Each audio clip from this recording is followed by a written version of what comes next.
Welcome to Big Hearted Stories. Get comfortable. Our show is about to begin.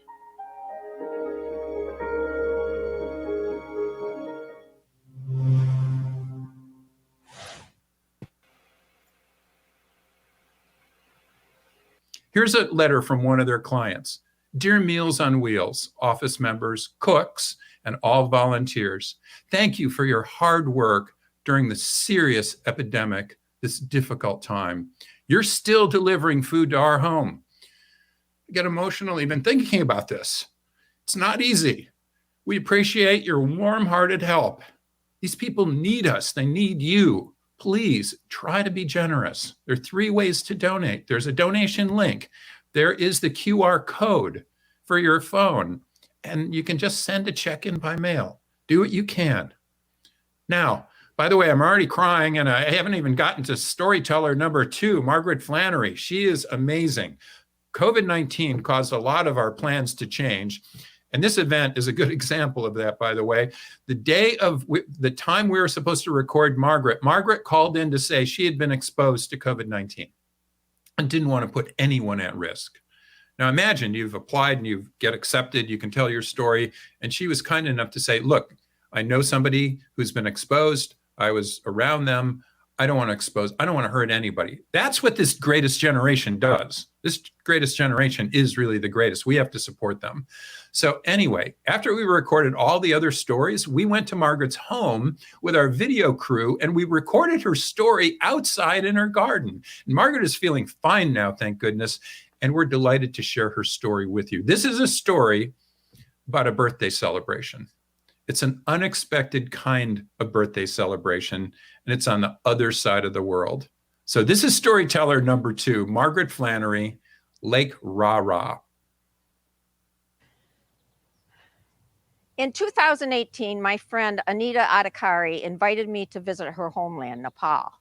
One of the places we were to visit was Lake Rara, which is the highest freshwater lake in the Nepali Himalayas. It's about 10,000 feet. I had never heard of Lake Rara, but sure, why not? The day before my 72nd birthday, 4 of us, Anita, Bina, Sandy, and I, flew in a small plane between the mountaintops to a tiny village, Tulcha. And we landed on one runway with 2 men out there flagging us in between the mountains. Then began the 6-hour hike up to Lake Rara. It's a good hike and it's beautiful. It's not terribly steep. It's not rocky. And it's very green. Reminded me of Michigan. And it's totally beautiful. There's no tea houses. There's no bathrooms. There's no homes. There's nothing there. No McDonald's. Just beauty. We arrived at Lake Rara just as the sun was setting. And our guide, Shambho Lamadang, had made 4 reservations for us in the only hotel at Lake Rara.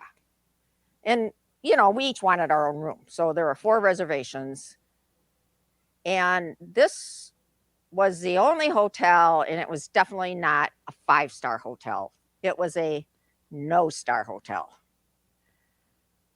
I went to the bathroom through this tiny hallway, and the bathroom was a squatty. And fortunately, it was really dark and no electricity because it was yucky. It was really, really bad. I went back out to the courtyard, and Shambho came and told us something happened to the reservations. There are no reservations in the only hotel. There's no room. There's lots and lots of people in the courtyard and horses and a big bonfire because this is Dashain, a major Nepali holiday. There's no room, and we're going to spend the night in the courtyard with the rest of the Nepali people. I was tired and hot and dirty. We decided to eat, and it was served on a plank of wood out in the courtyard with a big pot of dal, which is lentils, and a big pot of rice and hot water. And we took our plates into a small room, about big enough for an 8-foot wooden table. That's all that's in there. And it's dark. And I sit down and start eating, and it's good food. And then we notice at the head of the table is a man butchering his goat right there. And yeah, it was blood and guts, really yucky. We went back out to the courtyard, and Shambo said that they had taken pity on the 4 little old ladies, and they were going to give us a tent. And not only a tent, but 3 blankets and 2 pillows. And we were very fortunate and very happy not to be in that hotel and in a tent. We crawled into the tent and fell asleep. We were all tired, and we were nice and cozy. And along about 12:30 at night, I wake up shaking uncontrollably. And we're worried about altitude sickness because that's deadly, and we're so high and we're far away from any medical help. My friend started rubbing me and giving me hot water, and I was fine. I was just cold. And it's after midnight.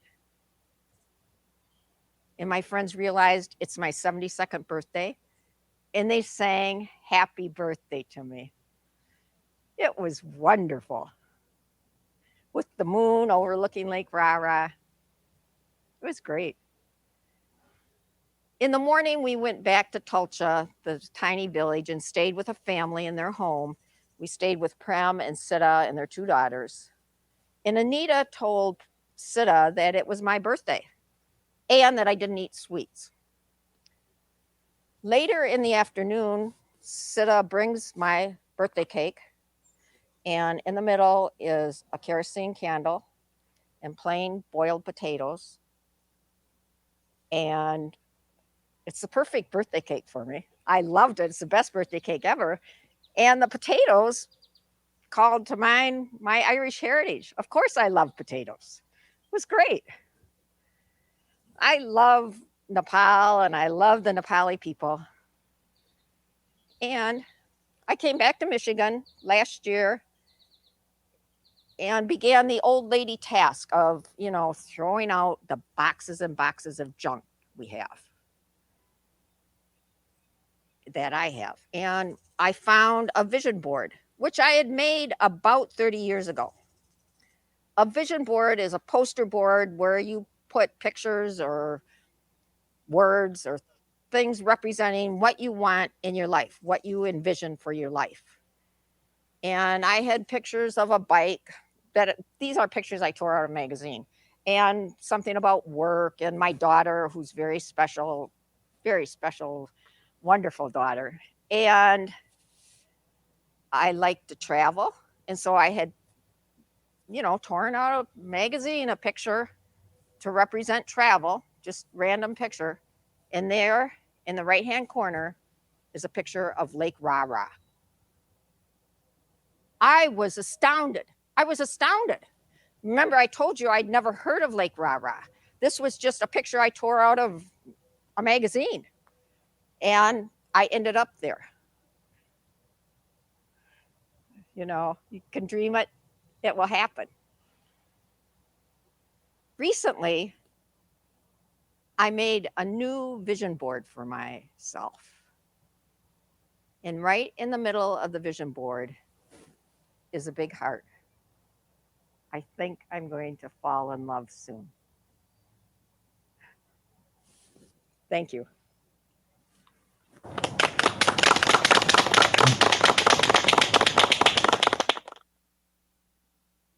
Wow. Thank you so much, Margaret, for that beautiful story from around the world. That is so cool, from the other side of the planet. And by the way, I wanted to mention, we just got a message in from a woman named Wen Yu Shi. Wen Yu Shi just texted in saying, here from Shanghai, China. So we have people watching this from all over the world. That is just so awesome. Way to go, guys. Now, here I'd like to talk just briefly about another program, the Housing Bureau for Seniors. The Housing Bureau for Seniors helps older adults find secure, safe, and stable housing, as well as other services that are necessary to maintain people's health and well-being. Now, what would your donation do to help? $1,000. This is really important. $1,000 would prevent an eviction from occurring, thereby helping to keep a roof over someone's head. $500 would prevent a utility shutoff and keep lights and AC and heat on. $500. $250 donation would assist with moving trucks to another home. And $50 would provide a cab ride to and from an essential medical appointment. Those are super important. And this Housing Bureau, man, it's just incredibly important now. Can you imagine?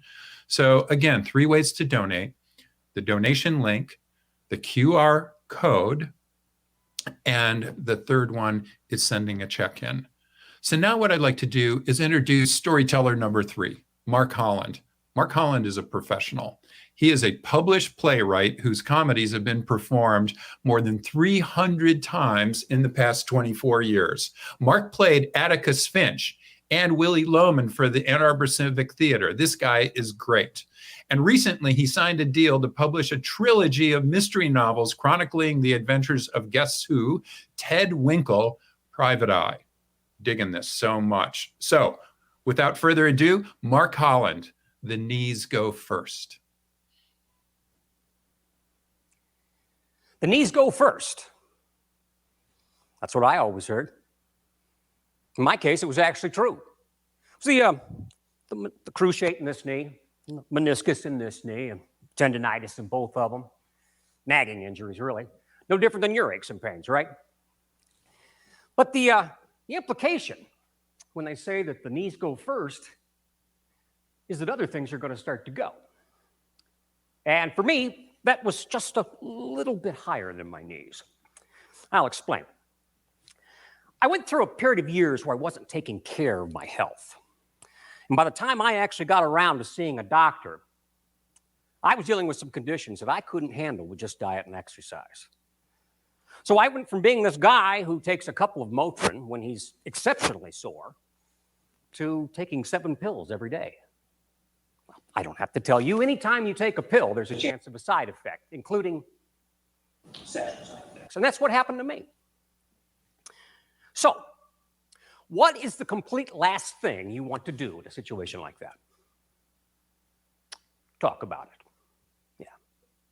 What is the absolute most important thing you could do in a situation like this? Also talk about it. Now, I'm not saying you should get up in front of the whole world like this, do it the way I'm doing it. That might be an unusual choice. I'll admit that. I started with my doctor. Perhaps you should too. So I told my doctor, by the way, if your doctor doesn't want to talk about your sexual health because you're over the age of 50, get another doctor. I talked to my doctor and told her about the side effects that I was experiencing. And she said, "Are you interested in sex?" And I said, "Yes, I'm interested in sex. I'm also interested in origami. And I can't do that either." So we discussed it.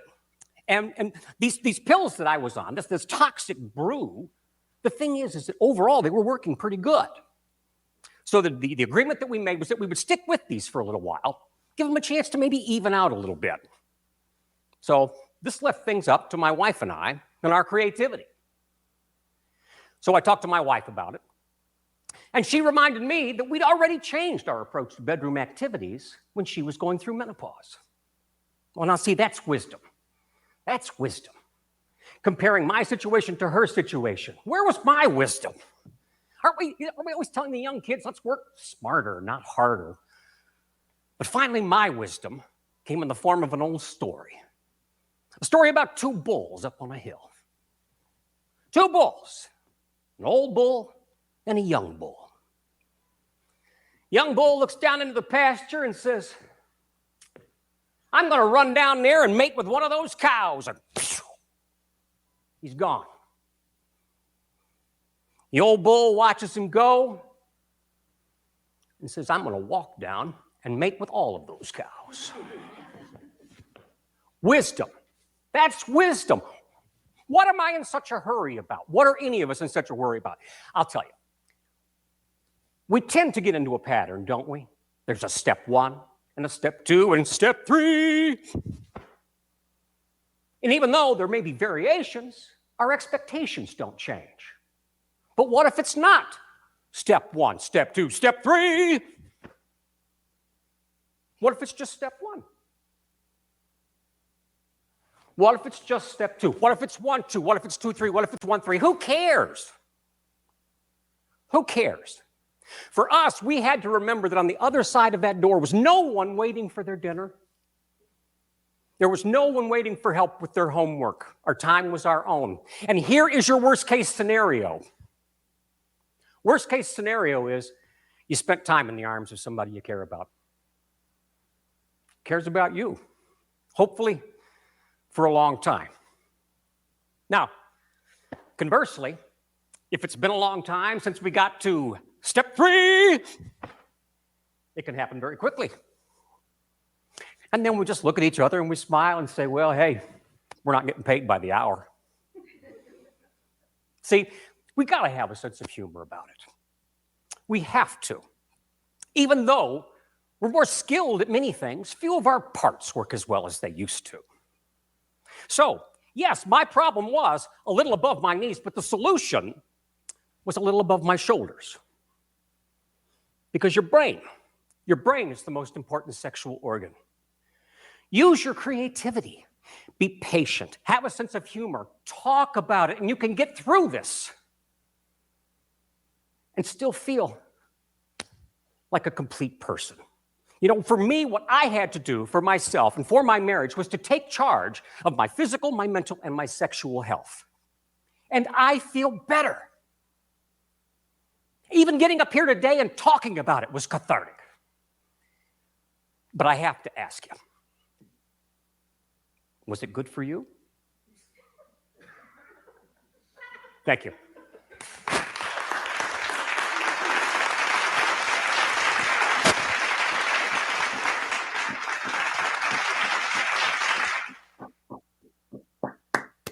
Wow. Wow. I am blushing.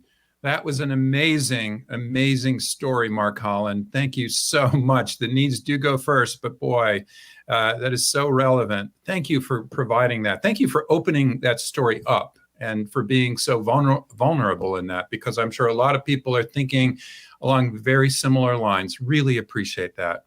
So I'm an educator. I'm a professor at the University of Michigan. Most of my students are in their 20s or, maybe in their 30s. And I've always wondered, why does education have to stop there?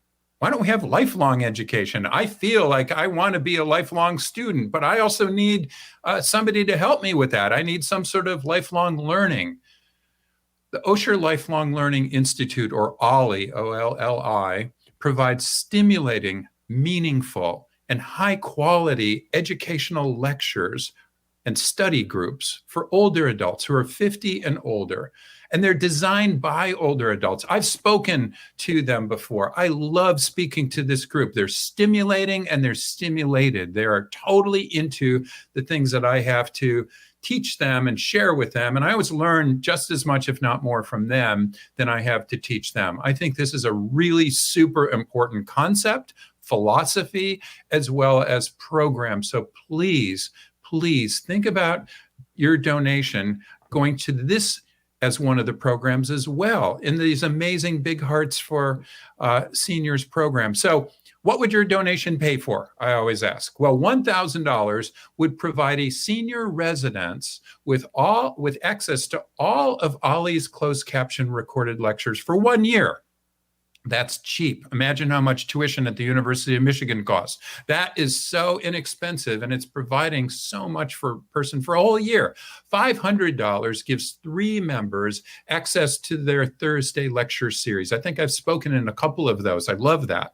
$250 provides a member with the opportunity to go to 2 educational day trips That's wonderful. And especially when people can get together, that's going to be so relevant. $50, if that's all you can provide, that's fine. Provide what you can. But $50 will provide an annual membership for 10 lectures in Ollie's distinguished lecture series. Talk about lifelong learning. And then finally, $25 provides a member with an annual membership fee. $25. Maybe multiply that by 10. Maybe multiply that by 100. See how many people, older adults, you could give an annual membership fee to so they could be part of this lifelong learning that we all so deserve and need, frankly. In March of this year, Ollie had to transition all of their programming to online. That is not trivial. I know that for a fact. And they had to do it within just a few weeks, and they did it. They did it. They provided lifelong connection and continued stimulation during COVID-19. These are brave hearts. These people are amazing people. They are innovative. They're incredibly hardworking. They're very serious professionals, and they take their profession and what they do extremely seriously. And we really do deserve to give them some money. We give a lot of other things to a lot of other programs. Let's think about what we could do for these older adults and for these amazing programs like Ollie. So now let me introduce storyteller number 4. Storyteller number 4 is Carolyn Rose. When I saw this, it was so beautiful and so fun. Carolyn Rose is a retired nurse who now works with people living with dementia. I'm sure all of us know some people who have dementia or some degree of memory loss. And she uses the power of song to reach them and to make a connection. So with that, Carolyn Rose Stone singing with Strangers. Let's see if you remember this one. Dum dum dum dum dee doo wah, a doobie yay yay yay ah. Whoa whoa whoa whoa wah. Only the lonely, only the lonely. That's Roy Orbison, his first big hit, 1960. And I was in junior high when I heard it, and I misheard the words a little bit because I thought he's finally written a song for an only child. And I was an only child. I sat at a table with my father and me and my mother, who was a compulsive talker. She couldn't control her talking, and she did it all her life.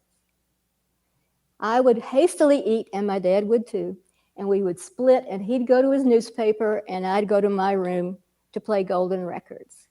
And in my room, I would sing to the girl in the mirror, and I would sing to my dog, and if it was summer, I might go outside and sing to the honeybees in the clover. My dad loved music too, and on a Saturday morning, when my mother would go off to Safeway, we would listen to his music, his favorite. And his favorite was Hank Williams.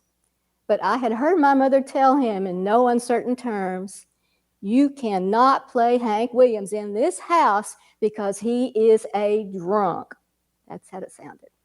So my poor father had to wait until she was gone, and then he'd pull it out and we'd play the sad songs first, which would be like Cold, Cold Heart and Walking the Floor Over You. And then the happy song was always Hey Good Looking. And one Saturday, he was stretched out in the lounge chair, and I'm on our itchy green couch, and he did something totally different. He jumped up and he said, Carolyn Rose, let's dance. And I said, yeah, sure. And I'm a little girl, so he's bent over like this, and he's dancing with me with the swing step, and he twirls me around, and then he picks me up just like that. And I'm right here in front of him. And he is saying, hey, hey, you're good looking. What you got cooking? And I took that to mean everything's going to be all right. In high school, in 11th grade, I made a big decision. I decided that I wouldn't talk to adults for the whole school year. So I stopped talking. I stopped talking. All I wanted was someone to listen to me, to ask me, what's wrong? And no one did. In adulthood, I got married and I went to college, and my husband and I were Bob Dylan addicts. We loved all his songs. And we would learn all the lyrics and sing along. And then I went out and got bold and bought myself an acoustic guitar. And I learned how to play by listening to Peter, Paul, and Mary. Their chords were pretty easy. And we'd get it out when we could sing something that I could play. And sooner or later, it sort of got left in the case. A little more, a little more. And then one year, it was in the back of the closet. And then maybe a decade, and it was in the yard sale. Things like that in adulthood happen. You know, you drop things like that. I slowly stopped singing.